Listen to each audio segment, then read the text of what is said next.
الحمد لله رب العالمين والصلاة والسلام على سيد المرسلين أما بعد فأعوذ بالله من الشيطان الرجيم بسم الله الرحمن الرحيم الصلاة والسلام عليك يا رسول الله وعلى آلك وصحابك يا حبيب الله الصلاة والسلام عليك يا نبي الله وعلى آلك وأصحابك يا نور اللہ۔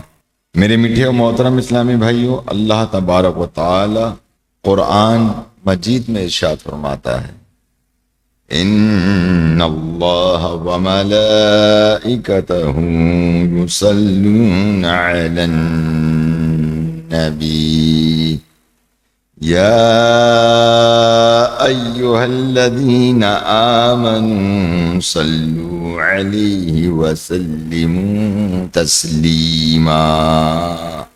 بے شک اللہ اور اس کے فرشتے درود بھیجتے ہیں اس غیب بتانے والے نبی پر، اے ایمان والو ان پر درود اور خوب سلام بھیجو۔ میرے میٹھے محترم اسلامی بھائیوں، حافظ قسطلانی رحمت اللہ تعالی علیہ فرماتے ہیں کہ اللہ پاک کی عظمت و جلال اور بلند شان اور انتہائی بے نیاز ہونے کے باوجود اپنے محبوب صلی اللہ علیہ وآلہ وسلم پر درود بھیجتا ہے، اور فرشتے ہمیشہ عبادت میں مصروف رہیں، فرشتے ہمیشہ عبادت میں مصروف رہنے اور اللہ پاک کا قرب پانے کے باوجود درود بھیجتے ہیں۔ اے لوگو، تم تو محبوب خدا سرور انبیاء صلی اللہ علیہ وآلہ وسلم کے محتاج ہو، تمہیں ان کی شفاعت چاہیے، انہی کی برکات سے تم دنیا میں عزت پاتے ہو، انہی کی برکات سے آخرت میں کامیابی پاؤ گے، لہذا تم زیادہ حقدار ہو کہ اپنے محسن و غمخوار آقا صلی اللہ علیہ وآلہ وسلم پر کثرت سے درود پڑھو۔ درود پاک پڑھیں یا کم از کم 1000 بار درود پاک پڑھیں، اور ضرور پڑھیں، اپنی زندگی کا حصہ بنا لیں۔ دیکھیں جس طرح سے حافظ قسطلانی رحمت اللہ تعالی علیہ نے ہماری توجہ دلائی ہے کہ اللہ تبارک و تعالی اپنے محبوب کو پیدا کرنے والا، جس کی شان و عظمت انتہائی بے نیاز ہے، اس کے باوجود وہ اپنے محبوب علیہ الصلوۃ والسلام پہ درود بھیجتا ہے، اور فرشتے اللہ تبارک و تعالی کا قرب حاصل کرنے کے باوجود درود بھیجتے ہیں، اور ہم اپنے آقا دو جہان رحمت عالمیان صلی اللہ تعالی علیہ وآلہ وسلم کی وجہ سے دنیا میں عزت پاتے ہیں، آخرت میں امن پائیں گے، اور کامیابی کے ساتھ اس مرحلے کو یعنی دہشت گزار گھاٹیوں کو عبور کرتے ہوئے جنت میں داخل ہو جائیں گے۔ تو ہم تو زیادہ حقدار ہیں کہ اس محسن انسانیت پر جو ہے باکثرت درود پاک پڑھیں۔ ایک بار محبت سے درود پاک پڑھ لیجیے، اللہم صلی وسلم وبارک علی سیدنا و مولانا محمد النبی الامی الحبیب العالی القدر العظیم الجاہ وعلی آلہ وصحابہ وبارک وسلم صلاۃ و سلام علیک یا سیدی یا رسول اللہ۔ میرے میٹھے محترم اسلامی بھائیو، ذو الحجۃ الحرام اسلام سال کا آخری اور بہت ہی بابرکت مہینہ ہے۔ اسلام کا آخری مہینہ جو ہے وہ ذو الحجہ کا مہینہ ہے، جس کو ہم موسم حج بھی کہتے ہیں۔ کیا کہتے ہیں؟ موسم حج کہتے ہیں، یعنی اس میں حج ہوتا ہے۔ حضرت ابو سعید خدری رضی اللہ تعالیٰ عنہ روایت کرتے ہیں، اللہ پاک کے آخری نبی رسول ہاشمی محمد عربی صلی اللہ علیہ وآلہ وسلم نے فرمایا، مہینوں کا سردار ماہ رمضان ہے، اور حرمت و عظمت کے اعتبار سے سب سے عظمت والا مہینہ ذوالحجۃ الحرام ہے۔ تو یہ جو مہینہ ہے یہ بڑا ہی بابرکت مہینہ ہے، اور اس کے شروع کے 10 دن بڑی اہمیت کے حامل ہیں۔ حضرت کعب الاحبار رضی اللہ تعالی عنہ، جنہیں حافظ الکتابین بھی کہا جاتا ہے، آپ قرآن کریم کے بھی عالم تھے اور توریت شریف کے بھی عالم تھے، اور اکثر جو توریت کے حوالے سے حضرت کعب الاحبار رضی اللہ تعالیٰ عنہ صحابی رسول ہیں، اور ان کے حوالے سے جو توریت کے حوالے سے کوئی چیز ہمیں ملے تو سمجھ لیجئے کہ وہ چیز درست ہے۔ آپ فرماتے ہیں کہ اللہ پاک نے زمانے کو اختیار فرمایا، بس اللہ پاک کے ہاں سب سے محبوب زمانہ حرمت والے مہینے 4 ہیں۔ کتنے ہیں؟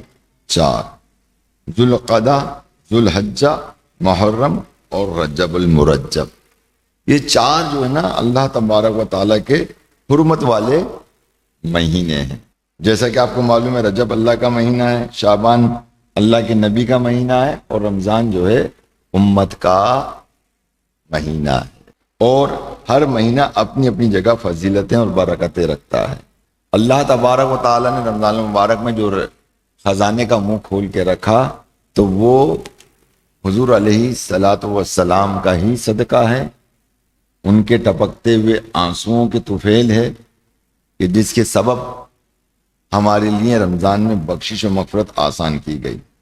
اور در حقیقت یہ ہے کہ یہ حرمت والے مہینے بھی حضور علیہ الصلاۃ والسلام کے صدقے طفیل ہمیں عطا کیے گئے ہیں، تاکہ ہم ان کی قدر کریں، اور قدر کرتے ہوئے ان میں عبادتوں کا اہتمام کر کے اللہ تبارک و تعالیٰ کی بارگاہ میں خوشنودی اس کی حاصل کر لیں، اس کی رضا حاصل کر لیں، اور اپنے لیے جنت واجب کر لیں اور جہنم کو حرام کر لیں، اللہ تبارک و تعالیٰ کا قرب پالیں، اس کے محبوب کا قرب پالیں، اور عبادت اور ذوق ہمارے اندر پیدا ہو۔ یہ جذبہ ظاہر ہے کہ یہ جذبہ صحابہ کرام میں بھی آیا، تو وہ اسی وجہ سے آیا کہ ان پر روایتیں اور حدیث مبارکہ قرآن کی آیتیں موجود ہیں کہ یہ بڑی برکت والے دن ہیں، بڑی برکت والی راتیں ہیں، کہ ہم ان راتوں میں جو ہے اللہ کی عبادت اور ریاضت کر کے اللہ تبارک و تعالیٰ کو راضی کر لیں، اور بتقاضا بشریت جو ہم سے گناہ سرزد ہوتے رہتے ہیں، اللہ تبارک و تعالیٰ ہمارے ان گناہوں کو ان چھوٹی موٹی عبادتوں کو طفیل معاف فرما دے، اور ہمیں جنت میں جنت الفردوس عطا فرما دے، اور جنت الفردوس کے ساتھ ساتھ وہاں بلند و بالا مرتبہ بھی عطا فرما دے۔ تو پیارے محترم اسلامی بھائیوں، ان مہینوں میں اللہ پاک کے ہاں سب سے زیادہ جو محبوب ذوالحجۃ الحرام ہے، یعنی 4 مہینوں میں سے اگر اللہ تعالیٰ کے نزدیک کوئی مہینہ محبوب ہے وہ ذوالحجۃ الحرام ہے، اور ذوالحجۃ الحرام میں اس کے ابتدائی 10 دن کو عشرہ ذوالحجہ یا عشرہ ذوالحج کہا جاتا ہے۔ اللہ پاک کے ہاں سب سے زیادہ محبوب دن ہے، یعنی جیسے ہی ذوالحجہ کا چاند نظر آیا، اور عید 10 تاریخ کو ہوتی ہے ہماری، جسے یوم نحر کہا جاتا ہے، یہ 10 دن بڑی عبادت کے ہیں، ریاضت کے ہیں، اور اللہ تبارک و تعالیٰ کے مزید قرب پانے کے دن ہیں۔ عشرہ ذی الحجہ کے ابتدائی 10 دن بہت ہی بابرکت ہیں، یہ اللہ پاک کے ہاں بہت محبوب دن ہیں، یہاں تک کہ اللہ پاک نے قرآن کریم میں ان 10 راتوں کی قسم ارشاد فرمایا والفجر ولیال عشر، کہ اس صبح کی قسم 10 راتوں کی، کہ ایک قول کے مطابق اس آیت میں ذکر کی گئی ہے کہ 10 راتوں سے ذو الحجہ کی ابتدائی 10 راتیں مراد ہیں۔ پتہ چلا کہ ذو الحجہ کی ابتدائی 10 راتیں بہت فضیلت والی ہیں۔ اللہ پاک نے ان کی قسم ارشاد فرمائی۔ اندازہ کر لیجئے، یہ 10 دن جو ہم غفلت میں گزار رہے ہیں، کس میں گزار رہے ہیں؟ غفلت میں گزار رہے ہیں، اپنی نفسانی خواہشات میں گزار رہے ہیں، اپنی سوشل میڈیا پہ وقت کو برباد کرنے میں گزار رہے ہیں، فضول گوئی میں گزار رہے ہیں، حلال فضولی میں گزار رہے ہیں اور فضول باتوں میں وقت گزار رہے ہیں۔ عشاء کی، فجر کی، ظہر کی، عصر کی، مغرب کی اذان ہوتی ہے، ہم اپنے کاموں میں مصروف نظر آتے ہیں، مصلی پر کھڑے ہو نہیں پاتے۔ میرے میٹھے محترم اسلامی بھائیوں کہ ان 10 راتوں کو جس طرح ہم غفلت سے گزار رہے ہیں، ہم اس کے بارے میں غور کریں اور دیکھیں کہ ان 10 راتوں کے حوالے سے اللہ تبارک و تعالی نے اس کی اہمیت اپنے نبی علیہ الصلاۃ والسلام کے ذریعے ارشاد فرمائی ہے، وہ سماعت فرمائیں۔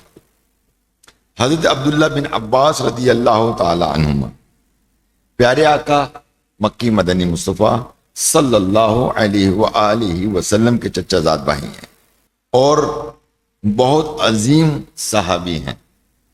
آپ فرماتے ہیں کہ اللہ پاک کے آخری نبی رسول ہاشمی مکی مدنی مصطفیٰ صلی اللہ علیہ وآلہ وسلم نے ارشاد فرمایا، کوئی دن ایسا نہیں کہ جس میں نیک عمل کرنا اللہ پاک کے ہاں ان 10 ایام سے بڑھ کر محبوب ہو۔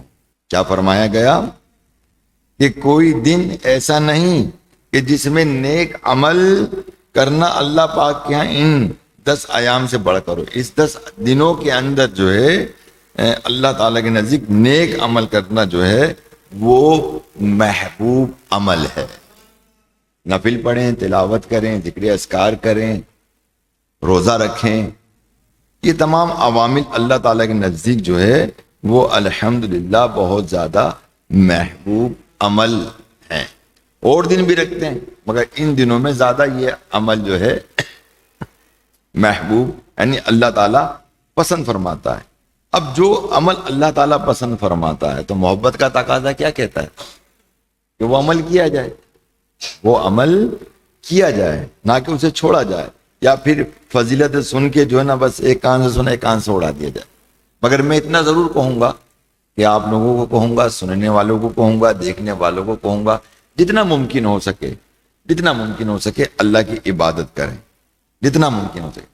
یہ عبادت اس عبادت کی بات کر رہا ہوں جو فرض نماز کے علاوہ ہے۔ کون سی؟ فرض نماز کے علاوہ ہے۔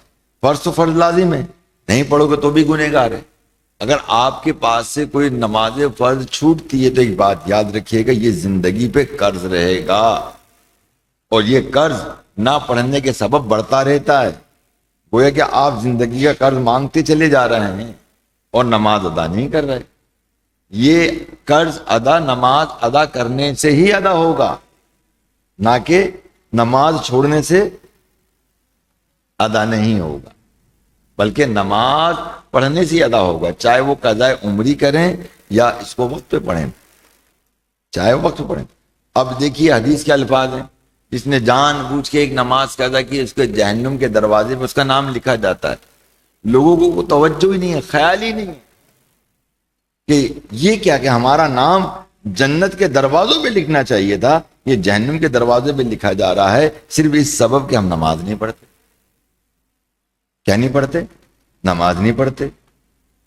چلے نماز آپ نے چھوڑ دی، توبہ استغفار کر لیجیے اللہ کی بارگاہ میں، پھر نماز شروع کر دیجیے، نماز مت چھوڑیے، عہد کر لیجیے اللہ تعالیٰ وہ بھی سابقہ جو نمازیں چھٹی ہیں ان کو بھی چھٹنے پر یا جان بوجھ کر مطلب یہ ہے کہ چھوڑنے پہ اس کو بھی وہ معاف فرما دے گا، اس کو بھی وہ رب العالمین اس کو بھی معاف فرما دے گا، مگر اس کو ادا کرنا ہوگا۔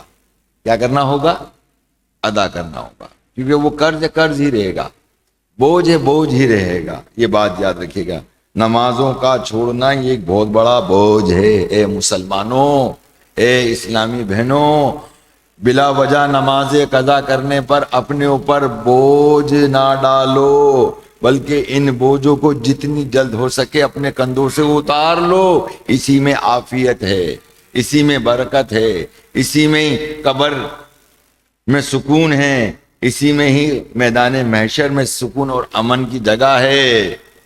اور نہیں تو یہ بات یاد رکھیے گا، نہ دنیا میں سکون ہے، نہ قبر میں سکون ہے، نہ آخرت میں سکون ہے۔ تو بہرحال میرے میٹھے محترم اسلامی بھائیوں، عام دنوں میں نیکی کی جائے وہ بھی اللہ تبارک و تعالیٰ کو بڑی پیاری ہے، لیکن عشرہ ذوالحجہ یعنی ذوالحجہ کے ابتدائی 10 دن، صرف 10 دن ہے، یہ پورا مہینہ بھی نہیں ہے، صرف 10 دن ہے، میں نیکیاں کرنا اللہ پاک کے ہاں بہت زیادہ محبوب ہے۔ ایک روایت کے مطابق ہے کہ ان 10 دنوں میں نیکیوں کا ثواب 700 گنا بڑھا دیا جاتا ہے۔ سبحان اللہ، کیا بات ہے۔ ترمذی شریف کی حدیث ہے کہ نبی کریم صلی اللہ علیہ وآلہ وسلم نے ارشاد فرمایا، عشرہ ذی الحجہ میں عبادت کرنا اللہ پاک کے ہاں عام دنوں کی نسبت زیادہ محبوب ہے۔ اللہ تعالیٰ ان دنوں میں عبادت کرنے کو زیادہ محبوب فرماتا ہے۔ ان دنوں میں ایک دن کا روزہ، یعنی ان 10 دنوں یعنی 9 دن، باقی 10واں دن تو ظاہر ہے کہ عید کا دن ہوگا، اس 9 دن کے اندر اگر کوئی بھی روزہ رکھیں گے تو وہ روزہ 1 سال روزہ رکھنے کے برابر ہوگا، 1 سال روزہ رکھنے کے برابر۔ اور جبکہ 9 ذوالحجہ کا جو روزہ رکھتا ہے نا، اس کے 1 سال قبل 1 سال پچھلے گناہوں کو اللہ تعالیٰ معاف فرما دیتا ہے، اور 1 سال آئندہ ہونے والے گناہوں کو معاف فرما دیتا ہے۔ یعنی آپ اس میں اگلے اور پچھلے گناہ معاف ہوتے ہیں جو 9 ذی الحجہ عرفہ کا روزہ رکھتا ہے۔ عرفہ کا روزہ یہ حاجیوں کے لیے تو مکروہ ہے کیونکہ وہ حج پر ہوتے ہیں، مگر جو حج پر نہیں ہے وہ یہ روزہ ضرور رکھیں کہ پچھلے سال کے بھی گناہ معاف ہو جائیں اور آنے والے وقت کے جو گناہ بتقاضا بشریت انسان سے ہوتے ہیں۔ اب کبھی بندہ یہ سوچ لے، یہ سوچ ہے کیونکہ ہم لوگ تو بہت زیادہ فنٹر ہے نا، ہمارا ذہن شرری ہے، ہماری سوچ ایک عجیب و غریب ہے، یعنی تو ہم ایک مطلب بعض باتیں ہم بڑے مذاق میں کرتے ہیں، مذاق میں، اور حدیثوں پر مذاق کرنا، قرآن کی آیتوں پہ مذاق کرنا، جنت دوزخ پہ مذاق کرنا، اس پہ لطیفے بیان کرنا، یہ سب کفر ہے۔ کیا ہے؟ کیا ہے؟ بندہ کافر ہو جاتا ہے، یہ بات یاد رکھیے گا۔ اب کوئی مذاق میں یہ کہے کہ بھئی ہم نے تو روزہ رکھ لیا ہے، اب 1 سال ڈٹ کے گناہ کریں گے۔ کیا کریں گے؟ ڈٹ کر گناہ کریں، ہم نے تو معاف کرا چکے ہیں۔ تو یہ اس طرح کی سوچ رکھنا، اس طرح کا مطلب یہ ہے کہ سوچنا، یہ بات یاد رکھیے گا، یہ عمل جو بندہ جان بوجھ کر گناہ کرتا ہے، اور وہ چاہے چھوٹے گناہ کرتا ہو جان بوجھ کے، تو وہی گناہ کبیرہ گناہ ہو جاتا ہے۔ اور علماء فرماتے ہیں یہ تمام صغائر گناہوں کو معاف ہوگا، جو مطلب بھول سے گناہ ہو جاتے ہیں، جو نہ چاہتے ہوئے گناہ ہو جاتے ہیں، وہ گناہ معاف ہوتے ہیں، مگر جو جان کر گناہ کر رہا ہے اس کو معلوم ہے گناہ ہے، اور وہ اس کو چھوٹا سمجھ کے کر رہا ہے، تو وہی گناہ کبیرہ ہو جاتے ہیں۔ اور گناہ کی تو ایسی نحوست ہے کہ بندے کو جو ہے نا وہ سیدھا جہنم کے راستے پہ لے کے جاتا ہے۔ یہاں بتقاضے بشریت بھول سے گناہ ہونے کے حوالے سے جو ہے ہمارے گناہ معاف ہوں گے، یہ بات یاد رکھیے گا، یہ بات یاد رکھیے گا۔ دیکھیے حج ہے، انسان حج کرتا ہے، گناہوں سے کیسا ہو جاتا ہے؟ بولیے، ابھی اسی وقت ماں کے پیٹ سے پیدا ہوا نا، پاک صاف ہو جاتا ہے گناہوں سے۔ اب اپنی زندگی وہ گناہوں میں مبتلا کر لے، اتنے گناہ کر لے کہ وہ کفر تک بڑھ جائے، تو اب حج بھی ختم اس کا، نیک عمل بھی ختم اس کا، اور ہر چیز ختم۔ کس چیز کا کام؟ مطلب کس کام کا حج رہا اس بندے کا، یا کس کام کی اس کی عبادت رہی؟ اس نے کفر یا کلمہ بکا۔ حقیقت یہ ہے کہ ہم اپنے اعمال کو اپنے ہی زبان سے، اپنے ہی کردار سے، اپنے ہی افعال سے جو ہے نا اپنے اعمالوں کو برباد کرتے ہیں۔ کیا کرتے ہیں؟ اعمالوں کو برباد کرتے ہیں. تو لہذا ہمیں جو ہے اپنے اعمالوں کی حفاظت بھی کرنی چاہیے اور اعمال نیک بھی کرنی چاہیے. اور جہاں اللہ تبارک و تعالی اللہ کے نبی علیہ الصلوۃ والسلام ہمیں عبادت کا ذوق اور شوق عطا فرما رہے ہیں، ہمیں چاہیے کہ وہ ذوق اور شوق جو ہے برقرار رکھتے ہوئے اس پر عمل کریں. جیسے کہ آپ نے فرمایا کہ ان دنوں کا ایک دن کا روزہ 1 سال کے روزوں کے رکھنے کے برابر ہے، اور 9 عرفہ کے روزے کی فضیلت میں آپ کو بتا چکا ہوں. اور فرمایا گیا مزید کہ ان دنوں کی ہر رات قیام کرنا، نماز پڑھنا، چاہے ہم 2 رکعت نماز نفل پڑھ لیں، کیا کر لیں؟ نفل پڑھ لیں، ہے نا. ان دنوں کی ہر رات کا قیام یعنی جا کر عبادت کرنا شب قدر کے قیام کے برابر ہے. شب قدر تلاش کی جاتی ہے، بولیے، شب قدر تلاش کی جاتی ہے، مگر یہاں شب قدر کا ثواب عطا کیا جا رہا ہے ان 10 راتوں کے اندر، ان 10 راتوں میں شب قدر کا. تو پیارے محترم اسلام بھائی، ویسے تو یہ کہ ہر 10 دن کی جو ہے نا نوافل ہیں اس کے اندر خصوصی، کہ اگر یہ نوافل پڑھے جائیں. آج جمعۃ المبارک کے نوافل خاص ہیں کہ اگر آپ جمعے کی نماز اور عصر سے پہلے یہ نوافل پڑھ لیں. آئیے میں آپ کو اس کی فضیلت بھی بتاتا ہوں، اس کا نماز کا آپ کو طریقہ بھی بتاتا ہوں. یہ آج کے دن کا، پھر کیا پتا کہ ہماری زندگی رہے یا نہ رہے، موت کا تو کوئی بھروسہ نہیں. ہم سب جانتے ہیں، ہم جانتے ہیں جو اس سال ہے وہ آئندہ سال نہیں ہوتا، یہ آپ اور ہم جانتے ہیں. تو اس نماز کو ادا کر لیجئے گا، اس ثواب کی نیت سے ادا کر لیجئے گا. ذوالحجہ کے جمعے میں 2 رکعت کر کے 6 رکعت پڑھے. کتنی رکعتیں پڑھیں؟ 2 کر کے 6 رکعتیں پڑھیں. ہر رکعت میں سورہ فاتحہ کے بعد 15 بار سورہ اخلاص پڑھے. کیا پڑھے؟ سورہ اخلاص پڑھے 15 دفعہ. چھٹی رکعت کے سلام کے بعد 10 بار یہ کہ لا الہ الا اللہ. کیا کہے؟ لا الہ الا اللہ المالک الحق المبین. کیا کہ لا الہ الا اللہ المالک الحق المبین، لا الہ الا اللہ المالک الحق المبین. اگر ملا کے پڑھیں گے تو اس طرح پڑھیں گے لا الہ الا اللہ المالک الحق المبین. یہ اس کو پڑھ لیں. اب آپ بولیں یہ ہم کیسے یاد کریں؟ تو اگر آپ کہیں گے تو یہ میں ابھی نماز سے فارغ ہونے کے بعد یہاں پر ایک بڑے پیپر میں لکھ کے لگا دوں گا. ایک اور نماز میں آپ کو ہر روز کے لیے آپ کو دیتا ہوں کہ ہر عشاء کی نماز کے بعد یہ نماز ادا کر لی جائے تو یہ رات کے قیام میں آ جائے گا. کس میں آ جائے گا؟ رات کے قیام میں آ جائے گا. جو کوئی ذوالحجہ کی ہر رات وتر کے بعد 2 رکعت اس طرح پڑھے کہ ہر رکعت میں سورہ فاتحہ کے بعد سورہ کوثر پڑھے.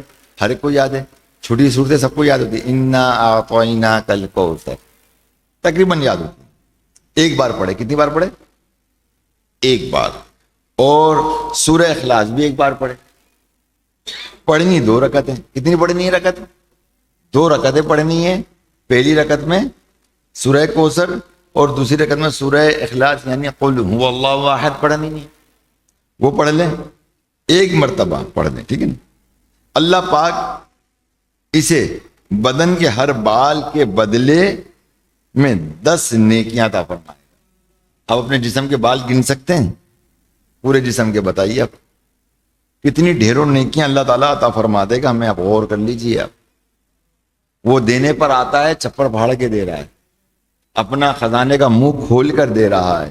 ہم بد نصیب ہیں کہ ہم اس خزانے سے کچھ لوٹنے کی جستجو کرتے ہی نہیں ہے، کوشش کرتے ہی نہیں ہے. سبحان اللہ ماشاءاللہ کہہ کر اپنے گھروں میں جا کر اپنے کاموں میں مشغول ہو جاتے ہیں، غفلت کی زندگی گزارنے میں لگ جاتے ہیں. تھوڑا وقت نکال لیں اللہ کی راہ میں، تھوڑا سا وقت نکالیں گے. اور زیادہ وقت تو ہمارا دنیا کے معاملات میں ہی گزرتا ہے. تو ہم تھوڑا سا وقت نکالیں، اپنے آپ کو راضی کریں، اپنے نفس کو راضی کریں، اپنے دل کو راضی کریں. ہم کسی کام کا ارادہ کرتے ہیں تو ہم اس کام کو کرنے میں کامیاب ہوتے ہیں یا نہیں ہوتے؟ مجھے جواب دیجیے. مگر جس کام کا ہم ارادہ نہیں کرتے، خالی سننے کے حد تک ہے. کس کے حد تک ہے؟ سننے کے حد تک ہے. تو سنیں گے، ایک کان سے سنیں گے، ایک کان سے اڑا دیں گے. وقت نکل جائے گا، وقت نکل جائے گا زندگی کا. اور زندگی کا ایک ایک لمحہ با خدا اس رب کعبہ کی قسم، اس رب العالمین کی قسم کہ جس کے قبضے میں آپ کی و ہماری جان، 1 منٹ زندگی کا گزر جائے تو ہم کھربوں روپے بھی دے دیں تو وہ 1 منٹ ہمارے لیے واپس نہیں آئے گا. ہمارا بچپن کا دن واپس نہیں آئے گا, ہمارا وہ جوانی کا دن واپس نہیں آئے گا, ہمارا وہ وقت نہیں واپس آئے گا. اس لیے تو جب سورج غروب ہوتا ہے تو یہ فرشتہ ندا لگاتا ہے, کہتا ہے کہ آج کے دن نیکی کر لو, آج کا دن پھر دوبارہ نہیں آئے گا. ہاں ہمارے لیے ہر ایک نیا دن آنے والا, یہ بات یاد رکھیں, نوٹ کر لیجئے, ہر دن ہمارے لیے آنے والا جو دن ہے وہ نیکیاں حاصل کرنے والا دن ہے. ہم اس میں نیکیاں حاصل کریں, ہم حسنات کریں اس کے اندر, نہ کہ معصیت کریں یعنی گناہ. تو سمجھ لیجئے کہ جب اللہ تبارک و تعالیٰ نے ہمیں زندگی عطا فرمائی تو اس کے شکرانے میں اللہ تبارک و تعالیٰ کی بارگاہ میں نیکیوں کا اہتمام کیجیے, نیکیاں کریں, اپنے وقت پر نماز ادا کریں, اپنے وقت پر سارے نیک عمل کریں. جب گفتگو کا وقت ہو تو حسن اخلاق ہو, عبادت کا وقت ہو تو اخلاص ہو, کہ سوائے اللہ کی رضا کے لیے, کسی بندے کو خوش کرنے کے یا کسی بندے سے عزت حاصل کرنے کے لیے یہ کام نہیں کر رہا. میں ریاکاری نہیں کرنا چاہتا, میں اخلاص کے ساتھ اللہ تبارک و تعالیٰ کی عبادت اس لیے کرنا چاہتا ہوں کہ اللہ تعالیٰ کی خوشنودی حاصل کروں, اس کی رضا حاصل کروں. جب میں اس کی رضا حاصل کرنے میں جس وقت کامیاب ہو جاؤں گا تو میرا رب فرماتا ہے کہ بندے اب تک تو میری رضا میں تیری رضا تھی, اب تیری رضا میں میری رضا ہوگی. مانگ تجھے عطا کیا جائے, جو کہے گا وہ عطا کیا جائے گا, جو سوچے گا تجھے عطا کیا جائے. تیرے کو سوچ پر ہی عطا کیا, تیری زبان نہیں ہلے گی, وہ کام ہو جائے گا. تو پھر ایسے ہی کام ہوتے ہیں اللہ کے ولیوں سے, کہ وہ اللہ تعالیٰ اپنے ولیوں سے راضی ہوتا ہے اور ان کی زبان اللہ اللہ. پھر وہ بات حضرت شیخ عبد القادر عیسیٰ رحمۃ اللہ تعالیٰ علیہ کی یاد آتی ہے. آپ فرماتے ہیں اپنی زبان کو تعویذ بنا لو. ہم عام طور پہ تعویذ فٹافٹ کام کرتا ہے, ایسے ہی ہے نا, تعویذ فوراً کام کرتا ہے. تو اپنی زبان کو تعویذ بناؤ کہ جو کہو وہ ہو جائے, جو کہو وہ ہو جائے, جو اللہ کی بارگاہ میں کہو وہ اللہ قبول فرما لے اور وہ کام ہو جائے, ہمارا سب کے بگڑے ہوئے کام بن جائیں. اللہ اللہ. تو بہرحال میرے میٹھے محترم اسلامی بھائی, جو 2 رکعت نماز نفل میں آپ کو بتا رہا ہوں اس کو آپ آج سے شروع کر دیجیے گا, کہ جو وتر کے بعد 2 رکعت نماز نفل اس طرح پڑھے, اور جس میں جو ہے ہم سورہ کوثر 1 دفعہ, سورہ اخلاص 1 دفعہ پڑھیں, تو اللہ تبارک تعالیٰ اس کے بدن کے ہر بال کے بدلے 10 نیکیاں عطا فرمائے گا. 10 ہر بال کے بدلے 10 نیکیاں عطا فرمائے گا. اور یہی نہیں, 1,00,000 دینار صدقہ کرنے اور 7 غلام آزاد کرنے کا ثواب عطا فرمائے. تو یہ نوافل تو بہت سارے ہیں, اور اس حوالے سے میں نے کل ہی اختصار کہتے ہیں مختصراً, ہے نا, کوئی بات کرنی ہے تو ایک مختصراً بات کر کے مکمل کر لیں. تو میں نے امت کے بھلا کے چینل پر جو ہے الحمدللہ جو کل 8 بجے جو ہے ریلیز ہوا ہے, عشرۂ ذوالحجہ کے حوالے سے 10 دن کے فضائل بیان کیے ہیں, اور اس کے مختلف نوافل میں نے بیان کیے ہیں. اور میں آپ کو کہہ دوں کہ عبادت اتنی کریں جتنا دل لگ جائے, بیزاری کا اظہار نہ ہو. اگر بیزاری کا اظہار ہو رہا ہے تو نفلی عبادت کو روک دیں, اور جتنا خوش دلی کے ساتھ عبادت کر سکے کرتے چلے جائیں انشاءاللہ. اور اگر آپ کرتے رہیں گے تو اس میں اضافہ ہوا, کمی کبھی نہیں آئے گی. یہ بات یاد رکھیں. تو میں نے کہا جتنا ہو سکے, ممکن ہو سکے اس پر عمل کریں. ہم ساری نمازیں تو ہر روز کی نہیں پڑھ سکتے, اگر پڑھیں تو اچھی بات ہے. یہ اپنے ذوق پر, اپنے شوق پر ہے, اور یہ ہماری اپنی محبت ہمیں بتائے گی ہم اللہ سے کس قدر محبت کرتے ہیں. اگر محبت میں اضافہ ہوگا, محبت بڑھے گی, تو یہ عبادتیں خود بخود آسان ہو جائیں گی. تو لہٰذا یہ آپ اختصار کا پروگرام ہے جو میں نے شروع کیا ہے, اور انتہائی مختصر ہے. روزانہ تقریباً 8 بجے آن ایئر ہو جاتا ہے, اس کو سنیں. اور اس میں ٹو دی پوائنٹ ہے, مطلب اس میں اور کوئی دیگر باتیں نہیں ہیں, 7-8 منٹ کی باتیں ہوتی ہیں اس کے اندر, بامشکل آپ اس کو سنیں. اگر حدیث طویل ہوتی ہے تو اس کو 2 حصوں میں نے کر دیا. اگر ایک حدیث میں مکمل بات ہوتی ہے تو وہ 7-8 منٹ کے اندر وہ ہو جاتی ہے. آپ اس کو سنیں, انشاءاللہ آپ کو نئی نئی چیزیں سننے اور سمجھنے کو ملیں گی انشاءاللہ تبارک و تعالی. تو بہرحال میرے میٹھے محترم سمجھ, اگر مزید اس کی رحمت و برکتیں آپ نے لوٹنی ہے اور سننا ہے اس حوالے سے, تو آپ جو نا اختصار کا پروگرام ضرور دیکھیں جو 5-6-7 منٹ کا ہوتا ہے مختلف. اللہ تبارک و تعالی نے قرآن مجید میں ارشاد فرمایا, وَلِكُلِّ أُمَّةٍ جَعَلْنَا مَنْسَكًا لِيَذْكُرُوا اسْمَ اللَّهِ عَلَى مَا رَزَقَهُم مِّن بَهِيمَةِ الْأَنْعَامِ فَإِلَٰهُكُمْ إِلَٰهٌ وَاحِدٌ فَلَهُ أَسْلِمُوا وَبَشِّرِ الْمُخْبِتِينَ. اور ہر امت کے لیے ہم نے ایک قربانی مقرر کی. اللہ کا نام لیں اس کے دیے ہوئے بے زبان چوپائیوں پر، تو تمہارا معبود ایک معبود ہے، تو اسی کے حضور گردن رکھو، اور اے محبوب خوشی سنا دو ان تواضع والوں کو۔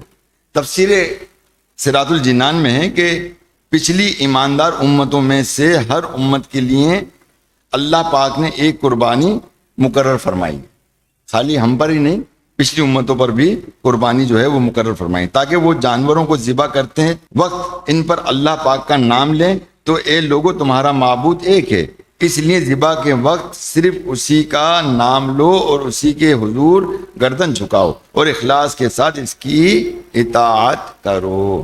آیت کریمہ میں بیان کیے گئے 3 مدنی پھول ہیں کہ پہلی بات یہ بتائی گئی ہے کہ قربانی بہت پرانی عبادت ارشاد فرمائی گئی ہے، وَلِكُلِّ أُمَّةٍ جَعَلْنَا مَنْسَكًا، اور ہر امت کے لیے ہم نے ایک قربانی مقرر فرمائی۔ معلوم ہوا کہ پہلے جتنی اہل ایمان امتیں ایمان والی جو امتیں گزری ہیں، ان میں ہر امت کے لیے اللہ پاک نے ایک قربانی مقرر فرمائی ہے۔ چنانچہ تاریخ کے اعتبار سے اگر ہم دیکھیں تو ہمیں پتہ چلتا ہے کہ حضرت آدم علیہ السلام سے لے کر حضرت عیسیٰ علیہ السلام تک ہر امت اپنی شریعت کے مطابق قربانی کیا کرتی تھی۔ مثال کے طور پر حضرت آدم علیہ السلام کے شہزادے حضرت حابیل رحمۃ اللہ تعالی علیہ نے قربانی پیش کی، جس کا ذکر قرآن کریم میں بھی ہے۔ حضرت نوح علیہ السلام کے متعلق منقول ہے کہ آپ علیہ السلام نے باقاعدہ ذبح خانہ بنا رکھا تھا، جہاں اللہ پاک کی بارگاہ میں جانوروں کی قربانی پیش کیا کرتے تھے۔ اللہ پاک کے خلیل حضرت ابراہیم علیہ السلام کی بارگاہ میں پیش کی گئی تو انوکھی قربانی تو مشہور و معروف ہے۔ منقول ہے کہ حضرت ابراہیم علیہ السلام کے مبارک دور میں لوگ جانوروں کی قربانی پیش کیا کرتے تھے۔ بنی اسرائیل کے یہاں بھی قربانی کا عام معمول تھا، لوگ اپنے محبوب ترین جانور رضائے الہی کے لیے قربان کرتے تھے۔ حضرت سلیمان علیہ السلام کے بارے میں روایت ہے کہ جب آپ علیہ السلام نے بیت المقدس تعمیر فرمایا، اس وقت بنی اسرائیل کو جمع کیا اور اللہ پاک کی بارگاہ میں شکرانے کے طور پر جانور ذبح کیے۔ تو پیارے اسلامی بھائیوں، یہ جانور جو قربانی کا سلسلہ ہے وہ کوئی نیا نہیں ہے، یہ آدم علیہ السلام سے لے کر عیسیٰ علیہ السلام تک رہا، اور یہاں تک کہ ہماری اس شریعت کے اندر بھی ہم پر واجب کیا گیا۔ اور قربانی کا ظاہر مقصد ہوتا ہے، اور اکثر ہم جو مقصد بھول بیٹھے ہیں۔ اس سے ہمیں توحید کا پتہ لگتا ہے۔ کس کا پتہ لگتا ہے؟ توحید کا پتہ لگتا ہے۔ پیارے محترم اسلام بھائیو، وقت کم ہے، اب کیا آپ سے باتیں کی جائیں اس حوالے سے، اور آپ اس کو سمجھو، جلدی مسجد میں آ جائے کریں تاکہ یہ قیمتی باتیں آپ تک پہنچ جائیں، اور آپ اس کو ذہنی طور پر اور قلبی طور پہ جو ہے اپنے دل کے مدنی گلدستے میں سجا کر اس پر عمل کرنے کی کوشش کریں۔ اللہ تعالی ہم پر ضرور فضل فرمائے، کرم فرمائے گا، اور ان باتوں پر عمل کرنا ظاہر قرآن و حدیث پر عمل کرنا ہے۔ کس پر عمل کرنا ہے؟ قرآن و پیارے اسلام عرب میں بطور خاص ہمارے آقا مکی مدنی مصطفیٰ صلی اللہ تعالی علیہ وسلم کے آبا و اجداد میں بھی قربانی کا معمول تھا، وہ بھی قربانی کیا کرتے تھے۔ سرکار مدینہ راحت قلب و سینہ صلی اللہ تعالی علیہ وسلم کے نسب مبارکہ میں 28ویں دادا جان، کون سے 28ویں دادا جان، جن کا نام تھا حضرت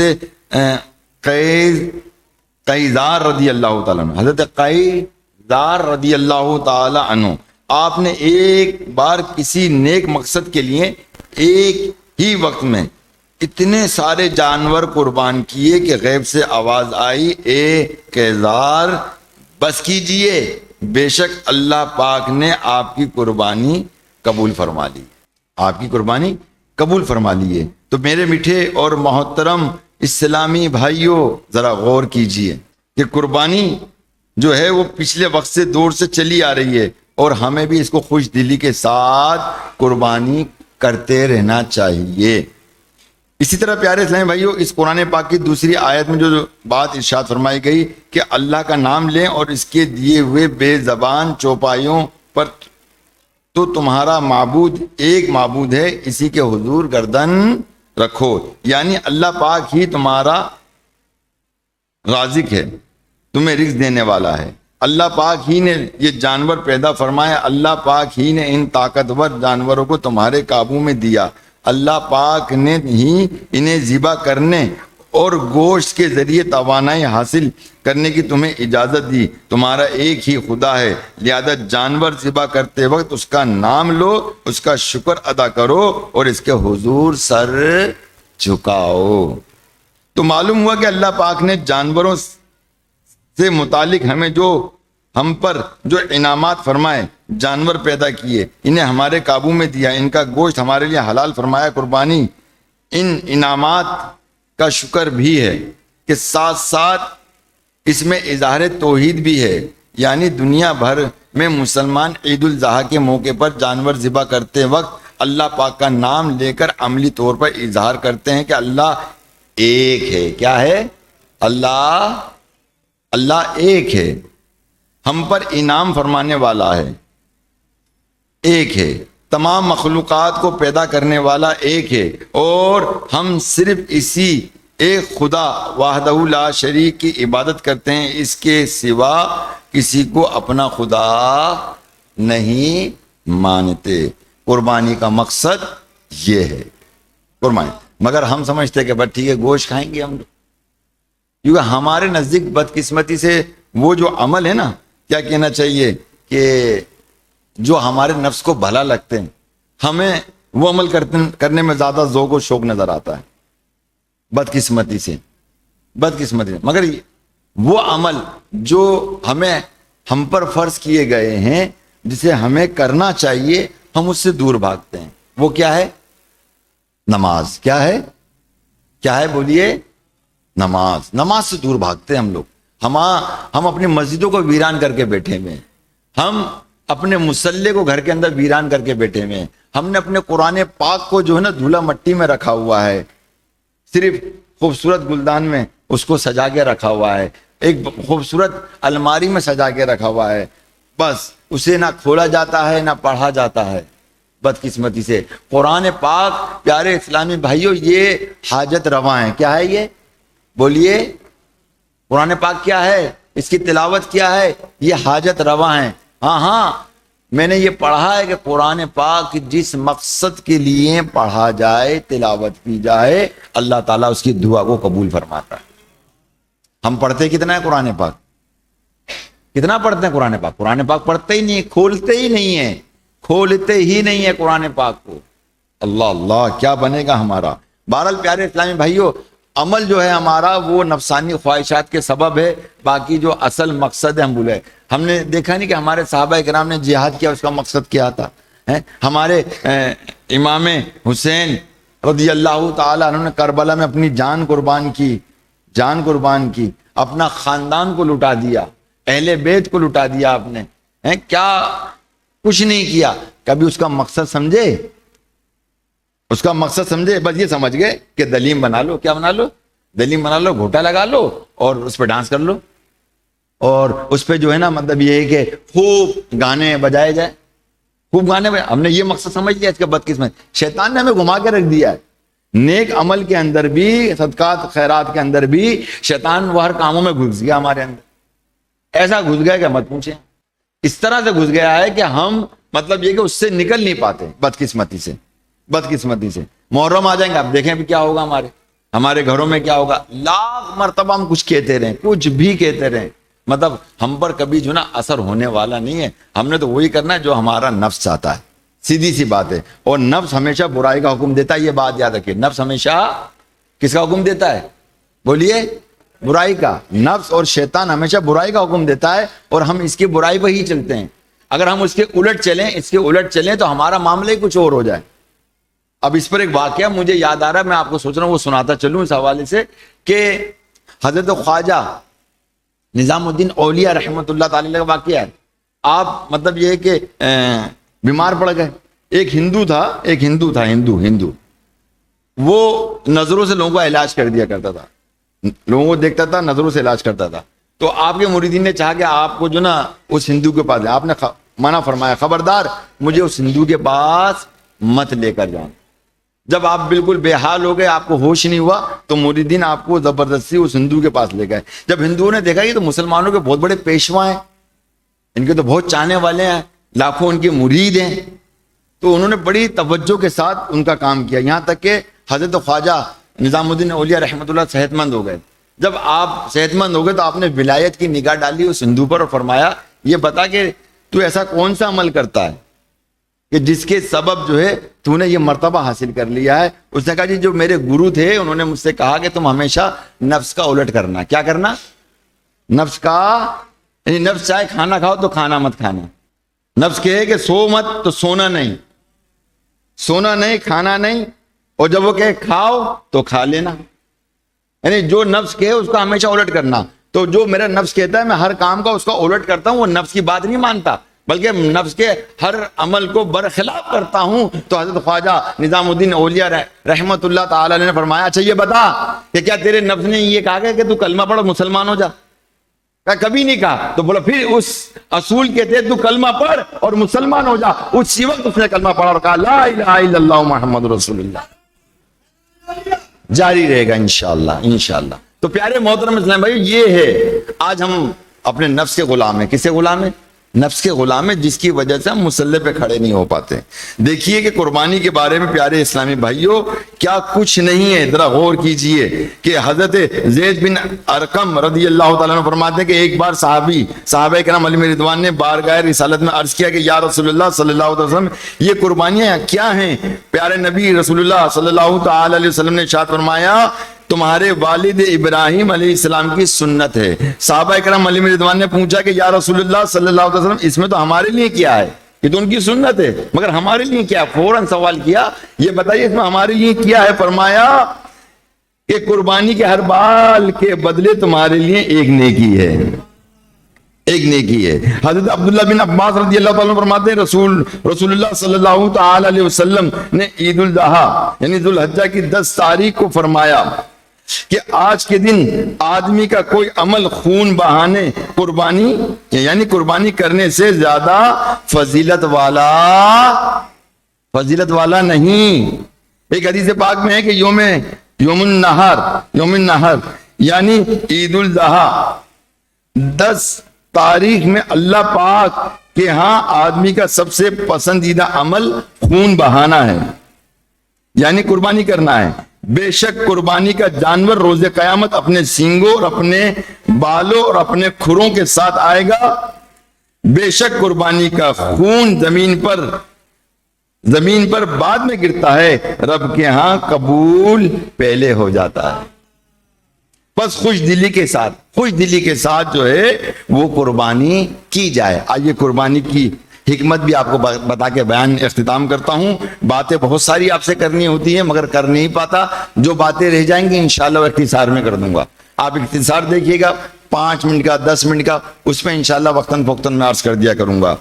انہی حوالے سے رسول اکرم نور مجسم صلی اللہ تعالی علیہ وسلم نے فرمایا کہ جو بندہ خوش دلی سے ثواب کی امید رکھتے ہوئے قربانی کرے یہ قربانی اس کے لیے جہنم سے حجاب یعنی رکاوٹ بن جائے گی. سبحان اللہ تو کہتے ہیں. یہی تو ہے اللہ کے نبی علیہ الصلوۃ والسلام نے اپنی 63 سالہ زندگی اشکبار ہو کر گزاری امت کی بخشش و مغفرت کے لیے. کس کے لیے؟ اس امت کے لیے.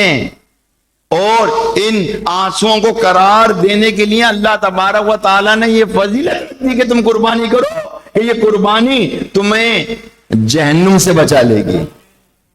تو قربانی کا مقصد ہے, اور بھی بہت سارے مقاصد ہیں اس کے پیارے اسلامی بھائیوں. بارہ ان چیز کو سمجھیے, فضیلتیں برکتیں اپنی جگہ پر, مگر اس کے اندر اخلاص پیدا کیجئے. ارے میں تو اتنے کا جانور لایا ہوں, میں اتنے کا کر کے لے کے آیا ہوں. ارے بھائی اتنے کا کیا ہے؟ جو انسان خوش دلی کے ساتھ محبت کے ساتھ اللہ کی رضا کے لیے ہے نا, یعنی اخلاص کے لیے اخلاص کے ساتھ اگر وہ قربانی کرتا ہے وہی اللہ کی بارگاہ میں قبول ہے.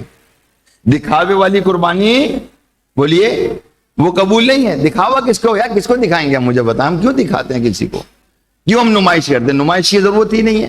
جب کام اللہ کے لیے ہو رہا ہے تو پھر نمائش کی ضرورت نہیں ہے. نمائش کی ضرورت نہیں ہے. اگر بندوں کے لیے کام کر رہے ہو تو ٹھیک ہے، پھر آپ نمائش کرو بندوں کے لیے، کہ بندوں کی واہ واہ حاصل کرنی ہے یا فرشتوں کی واہ واہ حاصل کرنی ہے، یا اللہ کی رحمتوں کو اپنے دامن میں سمیٹنا ہے، کیا چاہتے ہیں ہم؟ بتائیے نا، بولیے نا، یا بندوں کی واہ واہ چاہیے یا اللہ کی رحمتیں یا فرشتوں کی واہ واہ چاہیے؟ ہمیں تو فرشتوں کی واہ واہ چاہیے تاکہ وہ گواہ رہیں اور ہمارے لیے جو ہے وہ بخشش کا سامان کر سکیں اللہ کے حضور، وہ دعا کرے کہ یا اللہ تو اس کو بخش دے، اس نے یہ عمل تیرے لیے کیا ہے، یہ عمل اس نے تیرے لیے کیا ہے، یہ قربانی اس نے تیرے لیے کی ہے، نہ کہ مطلب لوگوں کو دکھانے کے لیے نہیں کی، لوگوں کو دکھانے کے لیے نہیں کی۔ لہذا یہ کہ اللہ کی رحمتیں سمیٹیں اور سمیٹ کر اپنے جھولی میں ڈال لیں، اسی میں ہی کامیابی کامرانی ہے۔ ان عملوں کے اندر ہی الحمدللہ ہماری بخشش